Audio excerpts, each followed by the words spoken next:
L'orfèvre fait d'abord un dessin technique tridimensionnel de l'objet d'art. Sur sa base, on crée un modèle en cire. On fait une impression en deux parties différentes. La forme bleue montre ce que deviendra la bague, la partie rouge est l'enveloppe protectrice. Le modèle est prêt à la fonderie, où la quantité exacte d'or nécessaire est pesée. L'or pur de 24 carats n'est pas assez dur pour faire un bijou durable.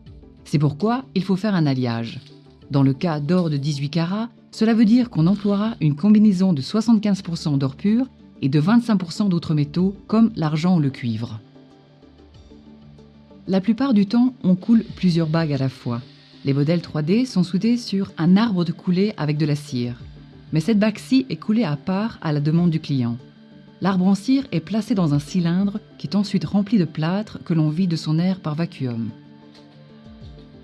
Le plâtre va durcir. On place alors le cylindre dans un four. On fait systématiquement monter la température pendant des heures, ce qui fait fondre peu à peu la cire et durcir le plâtre assez pour qu'il supporte les températures élevées du métal en fusion.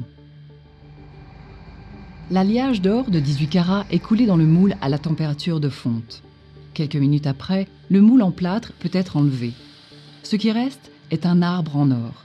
Cette procédure est appelée à cire perdue, puisque la cire est perdue. Ce procédé remonte à l'Antiquité égyptienne et à plus de 5000 ans. La bague est coupée et pesée pour en calculer le prix exact.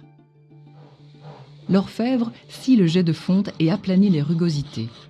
L'intérieur du sertissage est poli. La bague est prête pour le diamant.